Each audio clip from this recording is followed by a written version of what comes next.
Hey everybody, it's your friendly neighborhood Jerry Rasco, and we are here together today for another episode of Amazing Spider-Man Art Retrospective video. Today we are continuing our series of looking at the art of the Amazing Spider-Man, the original series, going all the way back to Amazing Fantasy 15, and today we're focusing on issue number 35. Features the return of another villain return. So the last episode, if you joined us there, we saw the return of Kraven the Hunter. We have now the return of another villain. So exciting to see that.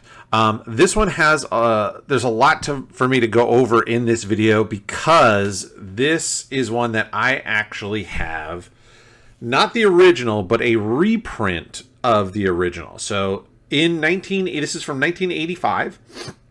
You can see there, it's Marvel Tales presents Spider-Man, and these were reprints of the original series. So this was something I was able to get as a kid, and you can tell by the wear and tear, this has been exceptionally well read, as you would call it, a reader copy, if you will. So I have a lot of examples of where the original and the reprint differ, and I'm going to show you those examples so that you can kind of see how one was versus the other, maybe make up your own minds which one you like better, and then go from there. So before we kick off with the book, again, let me thank you all for joining and checking out the video. Thank you for everybody who has subscribed to the channel. If you haven't, I do recommend, please, if you can, subscribe to the channel and set the notifications so that you don't miss these videos. I try to put out a new Spider-Man review video every Monday at 8 a.m.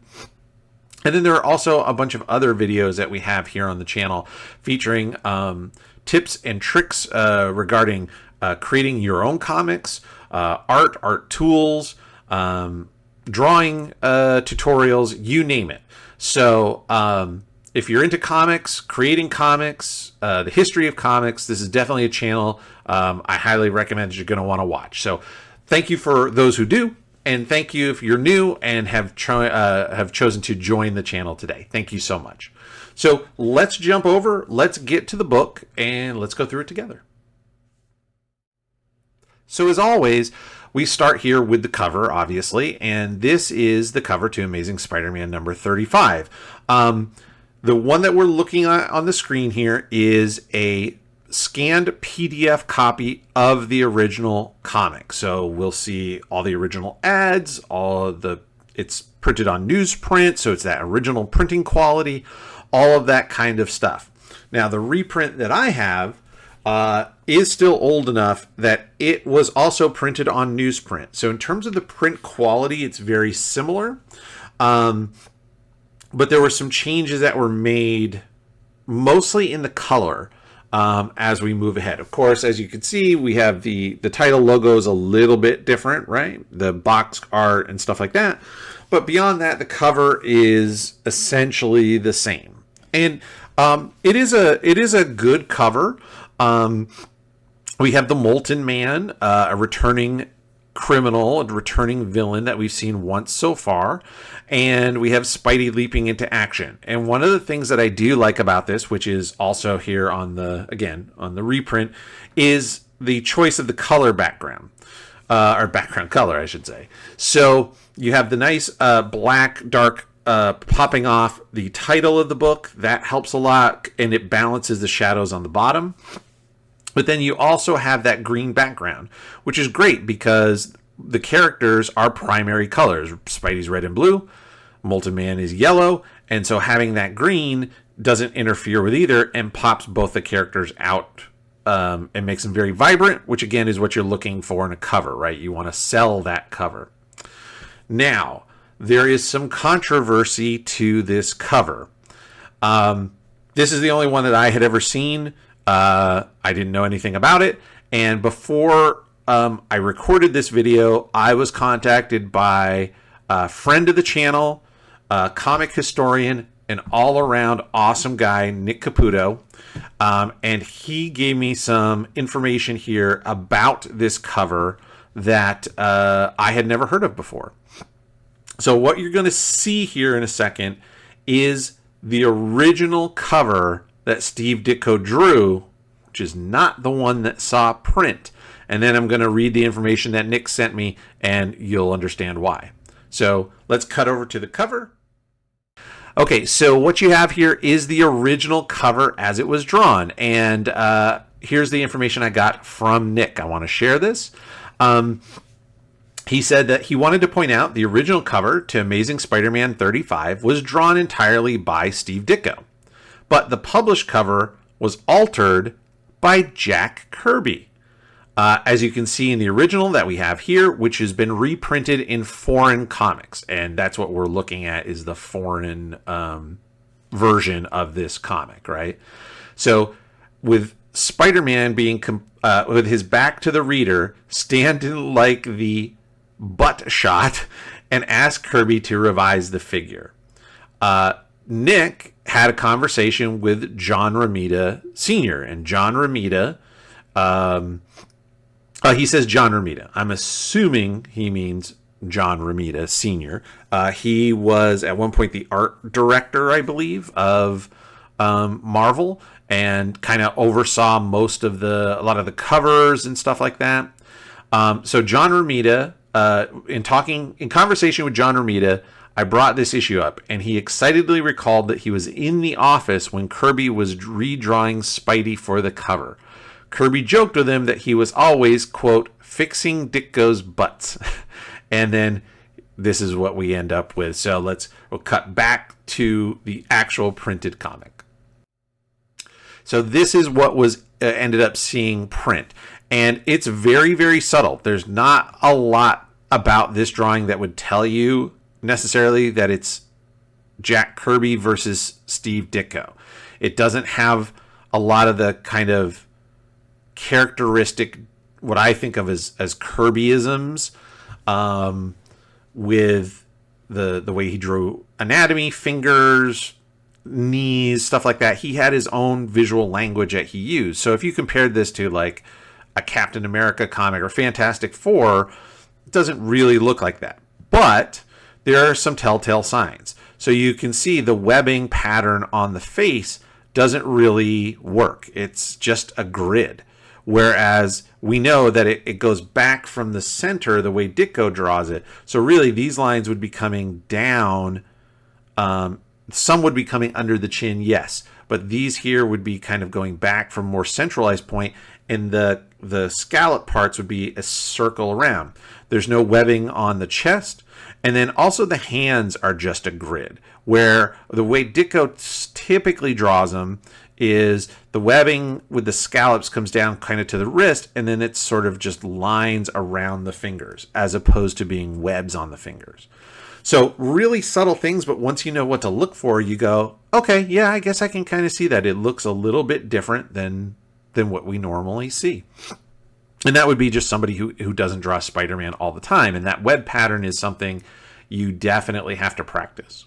So that all said, very, very interesting stuff. Let's go ahead and get into the book itself. So example, right? So you can see here, like on these hands, let me zoom in real quick because this is one of the telltale signs. So here we have the splash page on the opening cover, which again is one of those that, not my favorite. It's sort of a retelling of, a retelling of a scene that's going to happen in the comic.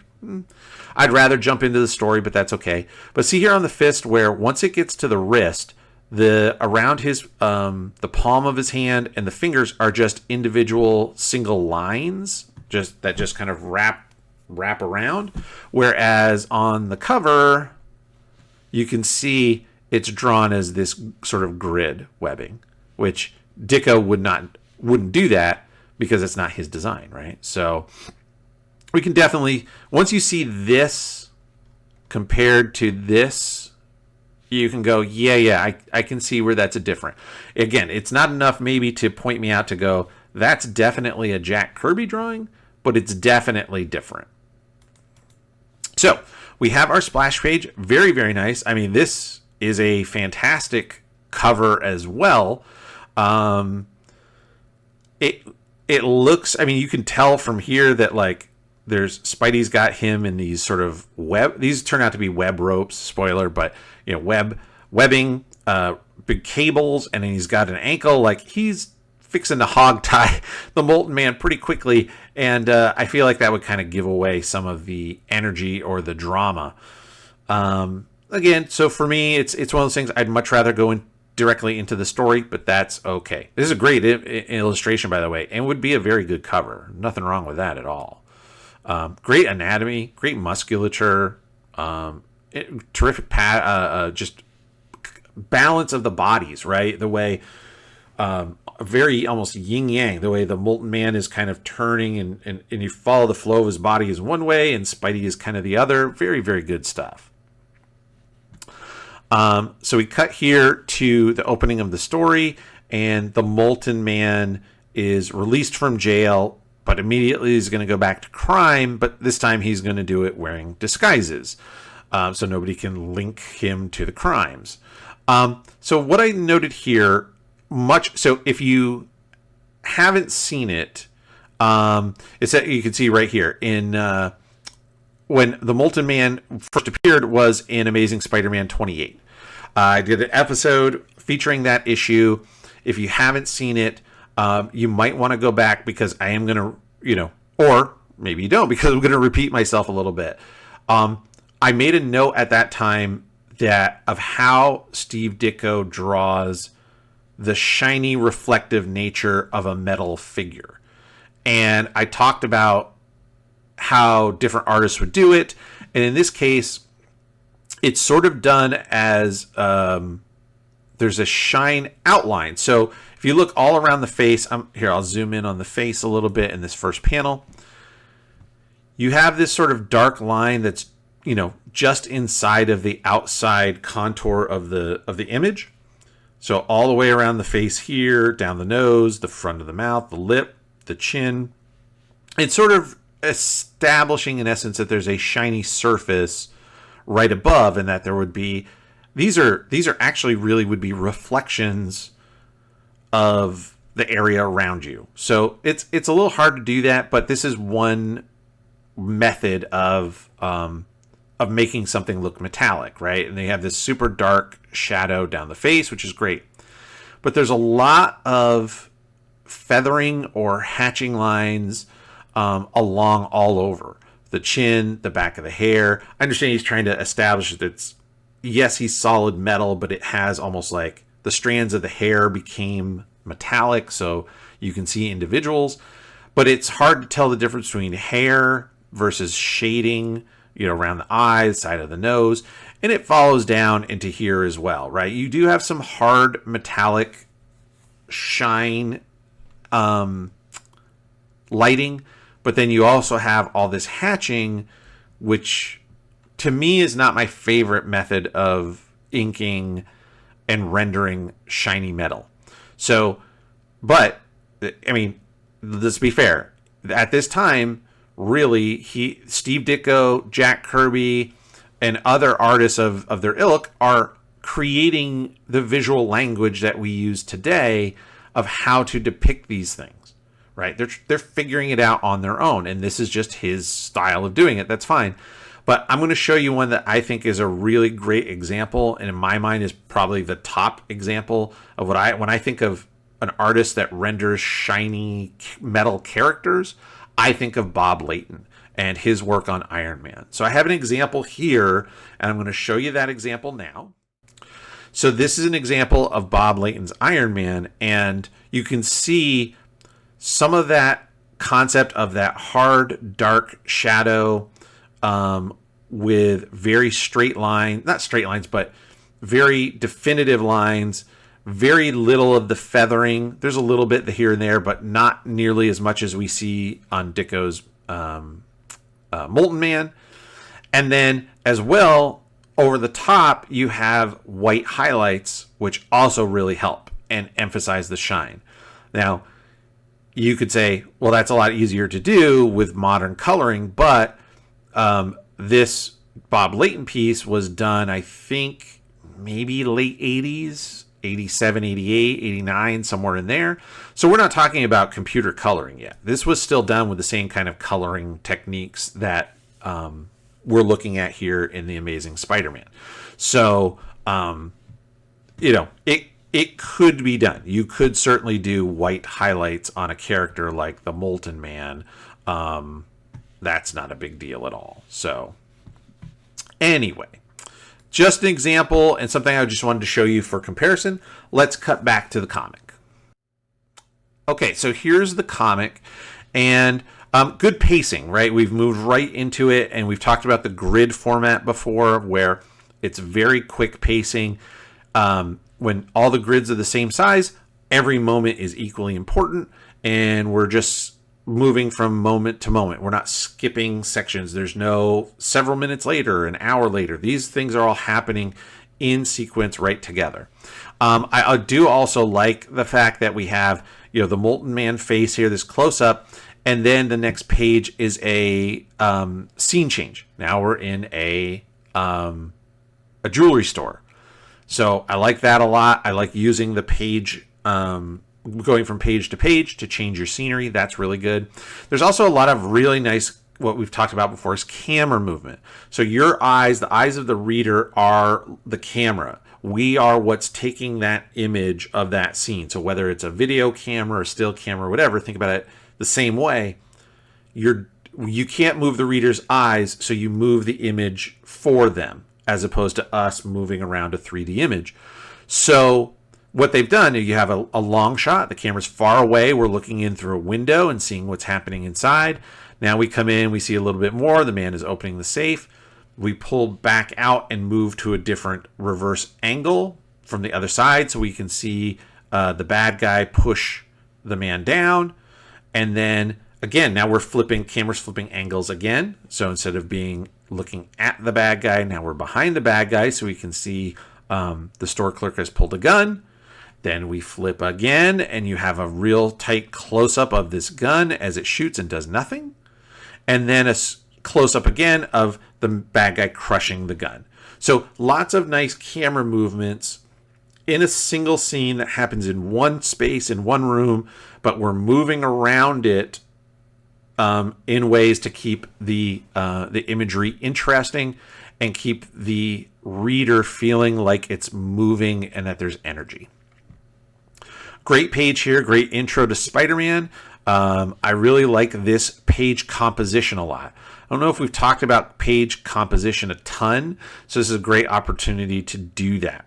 And one of the things you have to do as a visual artist is not just draw what's happening in the story, but we have to, when you draw comics, you have to move the reader through in a visual method, because otherwise they may not understand, just based on the dialogue, which panel to go to next. Now, if you put them like a Saturday morning comic strip or Sunday morning comic strip where it goes 1, 2, 3, 1, 2, 3, 1, 2, 3, we could follow that. We read from left to right in the West, so that makes sense. But in comics, we can go and do more dynamic things with how we're moving people's eyes around. And this page really helps show you that. So what we have here is Spidey.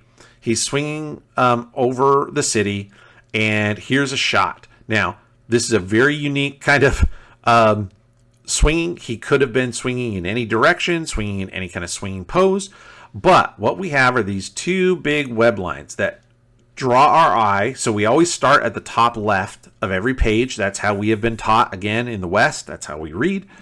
And so you start here. So these lines drag you down to Spidey. Spidey is overlapping the city. The city is drawn in perspective. And if you notice, he overlaps this big building going up and to the right. There's a big black section over here. And then there's a darker or lighter section over here of building.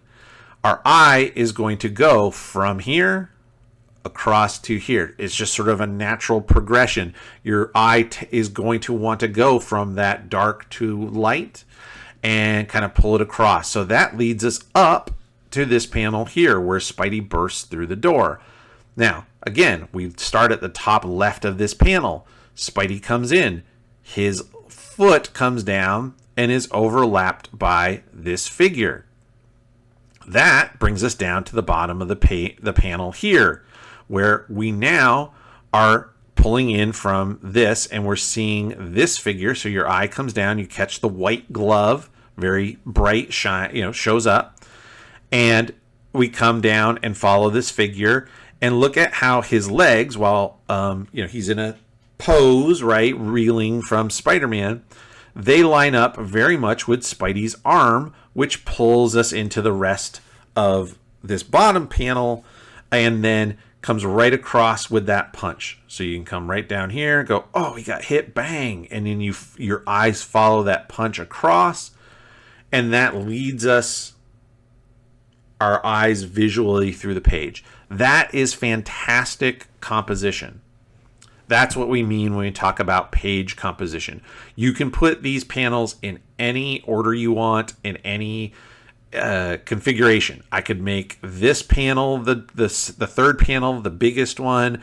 I could make this panel very small, but knowing where the emphasis is and then how to use the shapes, both light and dark, to pull the reader's eye through, not just relying on the dialogue, makes a massive difference between being an okay artist and being a great artist. So this is some really good examples of page composition. If you are a young artist starting out, these are things you definitely want to study, because this is a really good method to doing it.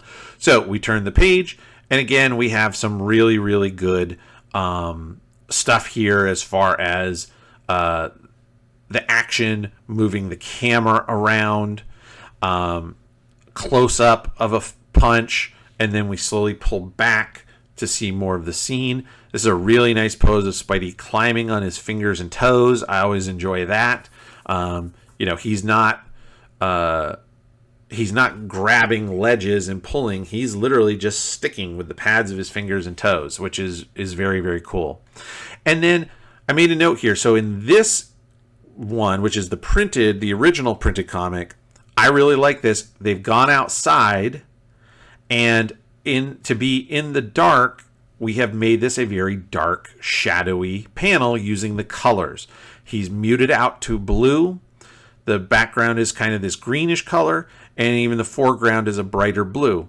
That blue, when things get blued out like that, that helps us as readers understand there's a lack of light, right? So it's a great way to show a dark, shadowy area without just having to make everything blacked out. So, and then of course we're also looking through, which looks like maybe some broken window blinds or something like that, which is a nice foreground framing object to show us what kind of area, not just the background, but both sides of this, I guess, alley, let's say, that this guy's running through is very broken down, but you use it as a framing element to focus all of our attention on this running figure in the middle. So again, awesome page composition, even in a standard 6-grid format. Now, let me show you the reprint. So here's the same page in the reprint, and for the most part, most of the colors are the same, but you can see this bottom panel is different. And in this particular case, the original is far and away the better coloring, in my opinion, because it emphasized that it's dark and shadowy versus coloring the character like they're in bright light doesn't really add the same feeling. Let's just put it there. It doesn't add the same feeling. So this is one where the original gets the nod. So let's go back there. Okay, so we're here, and now we're going to skip to the next page. I did like this. So we all kind of knew, right, that this guy is Molten Man. But in case somebody wasn't 100% sure, I like that the reveal is on a page turn. That to me is a big thing. That's something that, again, comic books can do that other media can't. You can't, unless you come back from a commercial break or a black, screen goes black or a wipe or whatever, it's much harder for those reveals, I think sometimes in a moving image versus something where we can hide it behind a page, and when you turn the page, you go, oh, I didn't even know that was coming. And that's something that's, to me, is really exciting and unique about comics. So he's peeling off the mask, and here's your reveal, which I liked a lot. I thought that was really good. This page, however, is really cool. And again, a big difference between here, the original, and the reprint. So we'll look at it real quick here. Nice imagery of Spidey. He remembers he fought the Molten Man in his apartment, so he's assuming he lives in the same place. So Spidey's going to set up and check it out. So great. A lot of stuff going on here. We've talked about a bunch, but really, really good. Excellent lighting. It's dark out. We see a lot of the shadows on Spidey. Especially, I love this image in front of the window, which is terrific. The Dutch angle. Again, anytime you take something that should be perpendicular, like a building, a room, things should be on 90-degree angles. You tilt it slightly. It adds drama and visual interest. Spidey waits. He sees the light. Yep. Confirms that's the guy. Waits a little bit longer till he's asleep and puts a spider tracer on his jacket and then takes off. Again, we have good camera movements back and forth, outside the window, inside the window, from Spidey's point of view, from third person point of view, watching and seeing both of them through the window, to a nice close up at the end of Spidey. All of these things are really, really good. Now, let's go to the reprint. Okay, so here in the reprint, you see this same page, but just like I talked about, they did it with the blue coloring for all of the nighttime outside scenes. And that makes, to me, a massive difference. I think the mood is different. I think having Spidey be in those washed out blue tones makes it more reasonable that he's hiding in the shadows and isn't seen. I think the scene here at the window where we're looking through in the Dutch angle and Spidey's all in shadows, I think that's much better with the blue. So again, this is, I really enjoy that. I've talked about it before when there's a couple different episodes that feature this kind of thing where they're in a dark shadowed area and we use blues and purples and things to show that.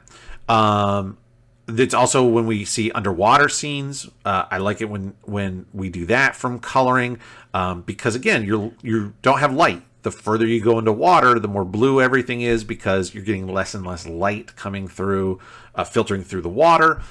And it makes sense. So I think these are great coloring techniques using old school printing technology. Again, this isn't computer color stuff. This is old school, 4-color dot printing, and they did a great job on newsprint to create a mood using these blue colors. So here's one where the reprint wins. Okay, let's cut back to the original. Okay, here we are, and now we have. Spidey is going to keep tracking the Molten Man until he can catch him in the act.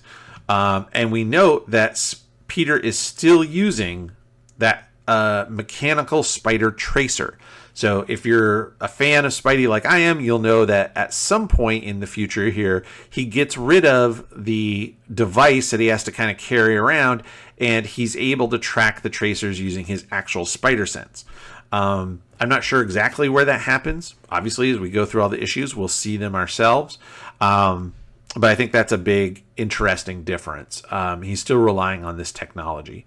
So he keeps hearing, keeps going off, and he goes and looks, and the guy's not doing anything. And finally, he catches him putting on a disguise because he's going to go commit another crime. Really nice swing. I like this one. You really feel the power of this swing, how fast he's going, that his legs are being pulled behind him like that. And then this is a great sort of pretzel pose. Again, if you're a modern Spidey fan, I say modern, within the last 30 years, you may think of, when you think of Spidey and crazy poses, we think of Todd McFarlane, right? He was probably one of the first artists that I had seen in the modern era that really made an emphasis of putting Spidey into these crazy, twisted poses because the character can do it. It differentiates him from other characters. And he always felt, Todd always has said, he's said this in interviews and things like that, that it made the character feel more creepy, more spidery, things of that nature.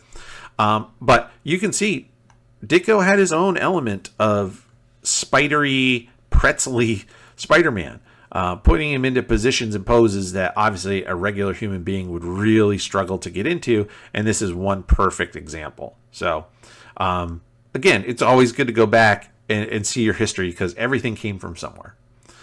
So we cut ahead and Spidey is following this guy that he's sure is the Molten Man in disguise. And I just want to point this out. Let me zoom in on this face here a little bit. I said in my notes. Maybe this is just me. Oops. Make it. So the Molten Man's disguise here. The first, I was like, that guy looks familiar. To me, it looks like Timothy Dalton, the actor who played James Bond in a couple movies. He is the main protagonist in The Rocketeer. To me, that's where he looks like Timothy Dalton from The Rocketeer. He was also in Flash Gordon, the very campy, like late 70s, early 80s Flash Gordon movie. Also with that kind of Errol Flynn mustache type thing. But to me, I was like, man, gosh, that looks like Timothy Dalton. So that was the first thing that came to me. Maybe you see somebody else when you see that face, but that's the face that I saw. So there we go. He explains how his powers help him to rob places to where he can feel the metal through his fingers. And again, this is another example of how are you going to draw that metal texture. And here it's all these little hatch lines and feathery lines versus a more hard-edged, shiny line. There is some there, but I don't know that the feathering helps a lot. But again, we've talked about that ad nauseum. I'm not going to go into that too much deeper here. Great page here of Spidey letting him know he's watching him with the spider signal. I really like the use of that a lot. I think it's a fun element of Spidey's repertoire that maybe we don't quite see as much as we used to. But I remember that being super, super cool. He tries, of course, his webbing, but the Molten Man rips right out quickly, and it is on. I love the big panels. Anytime we get something like that, I'm all about it. I think they're great. I really like this in that. So here we're looking, from above, but very close to being behind Spidey. So we're still a third-party observer watching. But in this, when he rips off the costume and is striding towards us, it's like he's coming at the reader. And that's a really powerful image. And it puts a reader into the dilemma or the drama or danger that Spider-Man is in. So that's a nice touch. You could, Steve could have had, just like here, had the top of Spidey's head here, and Molten Man is coming at Spider-Man. But instead, he's coming at us.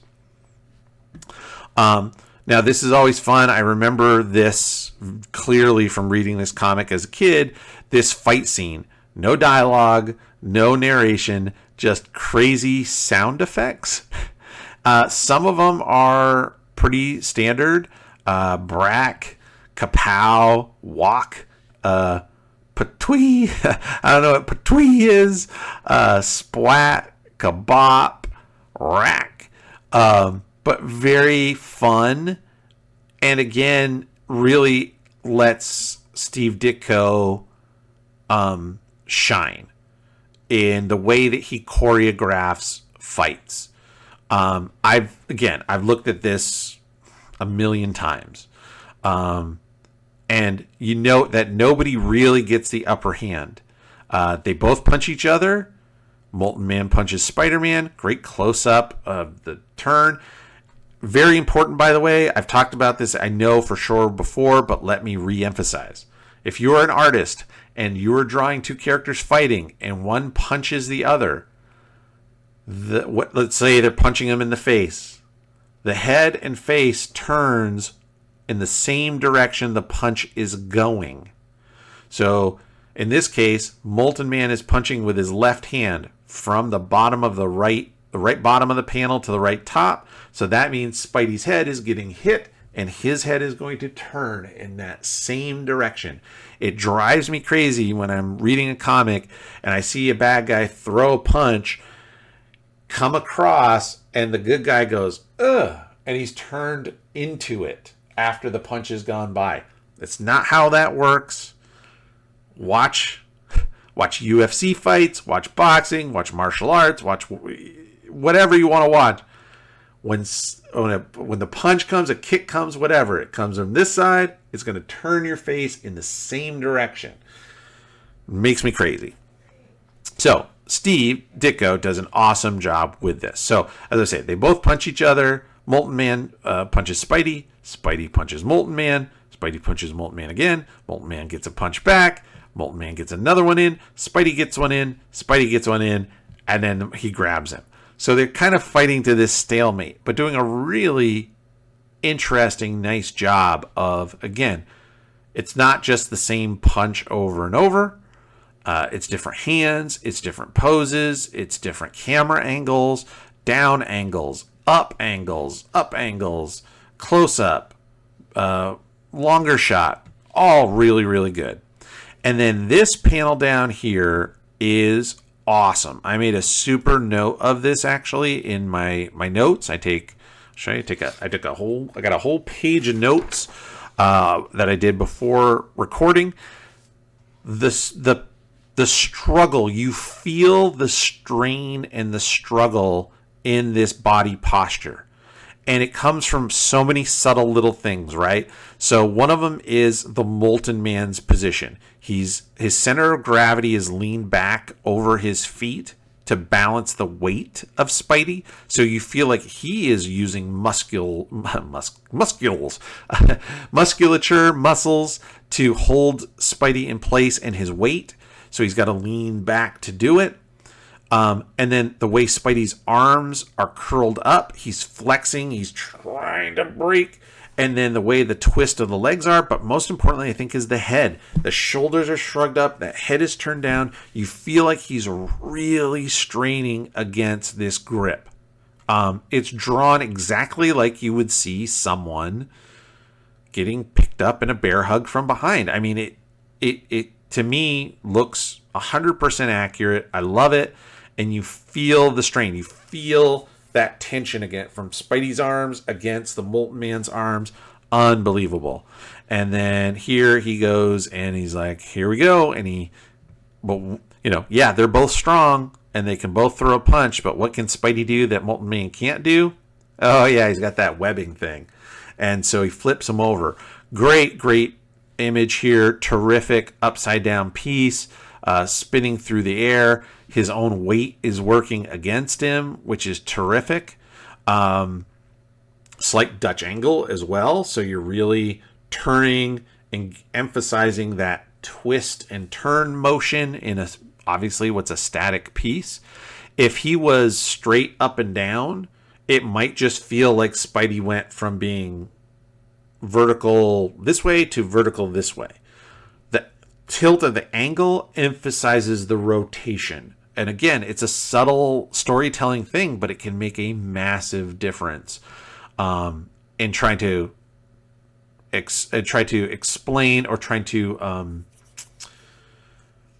show or trying to get across what you're trying to do, which is you're trying to show motion in a static 2D image, which is hard, and little subtle things can make all the difference in the world. So here we go. Molten Man is kind of like he's in trouble. It's time to escape. Like this page a lot. I said this is subtle but awesome. So you have set up the fact that he's broken the window. He throws this whatever, something, cabinet, whatever, to get a little space, and then jumps out the window. So you have this nice upshot of the Molten Man jumping out the window. Great pose, running and jumping, terrific. So you see when we pull back a little bit on the Molten Man, we're a little further away. To me, this style of how he's inked very simply with a few real dark shadows and that kind of halo or highlight shading around to emphasize the shiny edge. I like this. I would take that on the large scale, when we get closer to the character over, again, sort of the hatchy, feathery lines. Just me. Spidey jumping out the window behind him, looking back and forth, climbing up the building image. And I talked about this in a recent episode. I forget which one it was, but Spidey's coming up the building. And I remember saying, because there was no background below him, it was hard to tell, is he going up the building or down the building? But here, this little subtle, it's a rectangle with a little cross pattern, and we read that as sidewalk. And that makes all the difference to go, I know, he's climbing up the building. Now, he says, hey, I'll get there via the Skyway. Hey folks, it's Jerry here. I just wanted to let you know that during the editing of this video, I noted that in this section, the audio had cut out for some reason, and I have no idea why. I was in the middle of talking about the bottom left panel where Spidey is crawling up the building and how Steve Ditko did a great job of very simply drawing the sidewalk below. That gives us a frame of reference of what the ground is versus what the sky is, especially considering that the background color below is blue. It'd be very easy without that sidewalk there to think that Spidey is crawling headfirst down the building as opposed to up the building, but he did a great job with that. Again, not sure why the audio cut out, but wanted to let you know and wanted to finish this thought. Thanks so much. Enjoy the rest of the episode. Really shows me everything I need to know and helps sell it. So great panel there. I do have these 2 pages from the reprint that I want to show you as well. There's, again, subtle differences, but let's cut over to that. So here we have the page we were just talking about where the Molten Man escapes and Spidey climbs up the building after him. We've already established it's late at night. He's robbing stuff in the dark. And so when Spidey goes outside, he's in that blue color again, that blue shadow. There's not a lot of light. Subtle, but just really helps emphasize to us that he's outside on the building as opposed to climbing up inside the building. Again, you might go, well, it's obvious, right? He jumped out the window. Of course he's on the outside of the building. You'd be surprised. Maybe somebody confuses that. It's better to make it as clear as possible. And a subtle color choice can really help that. So now let's go to the next page. I'm going to show you the reprint page first. So here's the reprint page. The imagery is all the same. The difference that you're going to see, again, is in the coloring. So in the reprint page here, we have Spidey. He has beaten Molten Man to his apartment and is hiding in the shadows. So we've got Spidey in this nice area, shadowed, great image. I love it, kind of hanging from a web. Very cool. Molten Man spots him, startled, but immediately continues the battle. One thing, in both the original and the reprint, this is not a page turn. So that's, again, where I would like to see Molten Man's escaping. He thinks he's gotten away. You turn the page and boom, here's Spidey. That creates more drama for the reader. It's a surprise to us too. Instead, we see it here. So we know when you're reading the other page that we looked at where he jumps out the window, we already know he's not going to escape. So it kind of alleviates some of the tension that you'd want to create as a storyteller. So here's what it is in the reprint. Now we're going to cut back over to the original copy and show you this subtle difference. So here we go. Here's the original. So again, you can see it's not a page turn. We have this page where Molten Man escapes, and then Spidey beats him to his apartment. And now he's hiding in this orange panel. I suppose the idea is it's supposed to be either a street light or the moonlight maybe coming through the window, because we see the what would be the shadow of the blinds and the frame there. I understand it, but because it's such a bright orange color, it immediately draws your eye to it.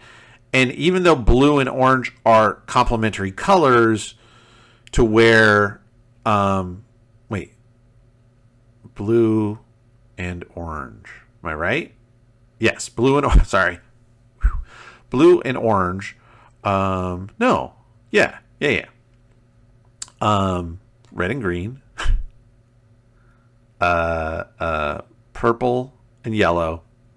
Blue and orange. Yeah. So even though they're complementary colors, and the orange makes the blue more vibrant, the blue makes the orange more vibrant, so it pops.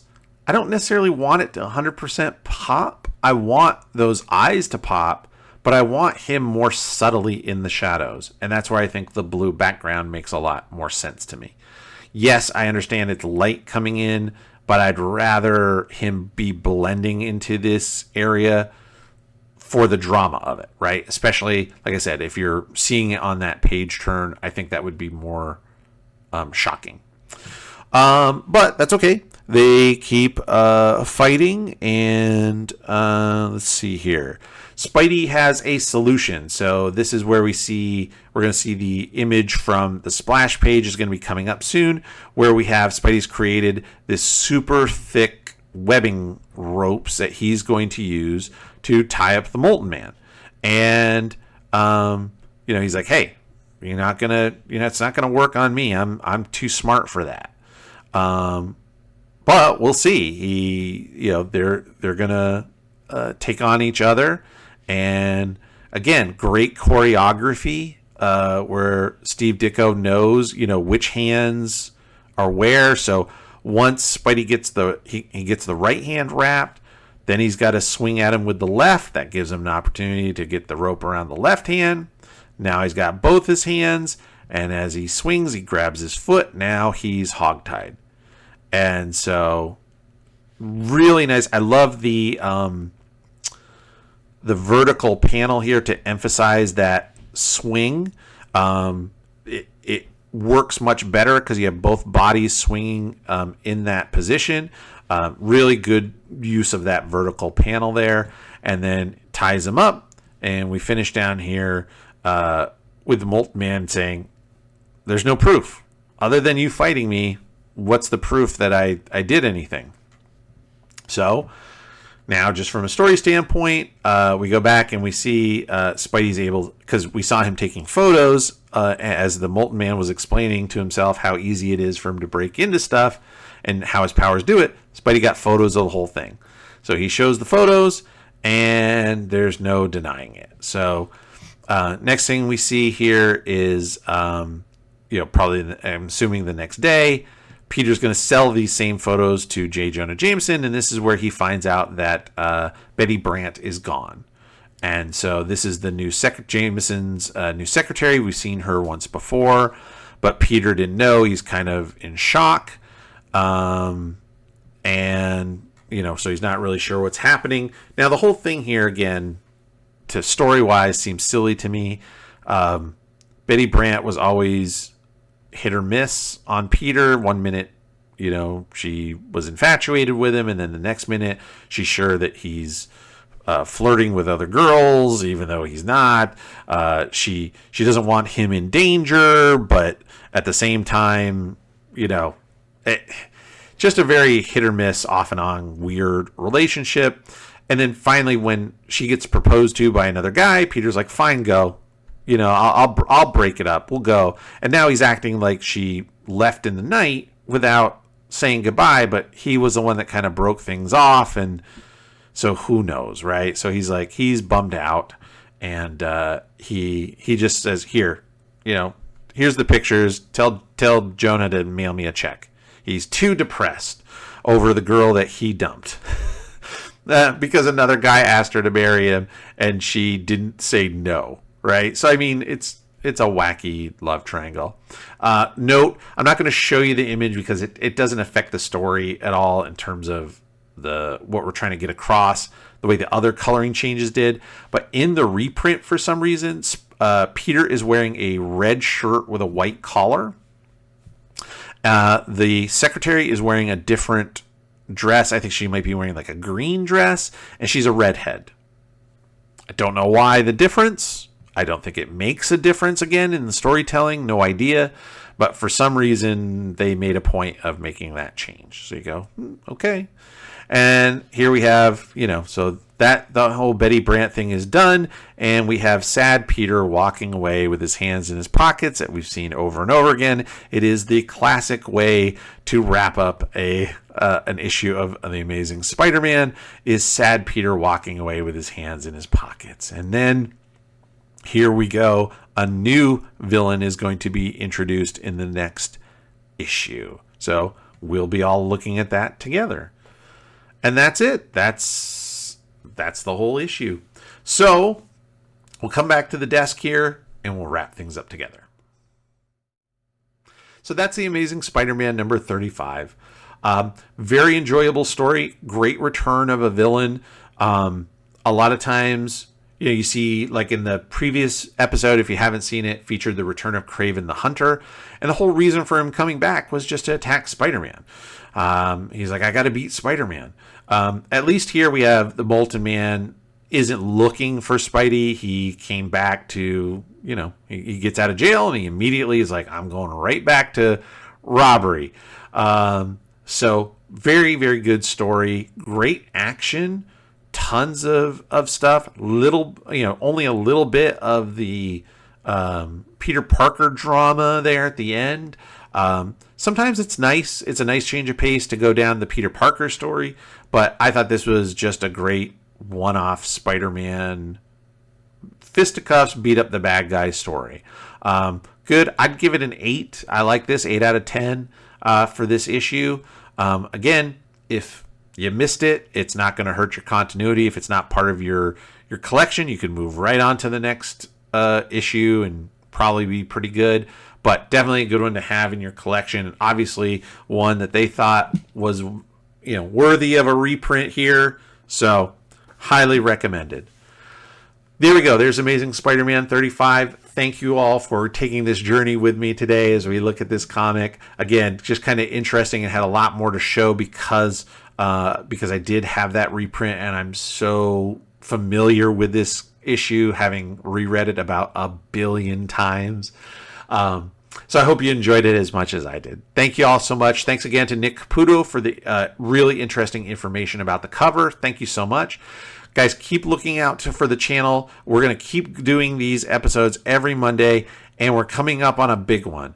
When we get to the last issue that Steve Ditko drew, my goal is to do a live review with Nick.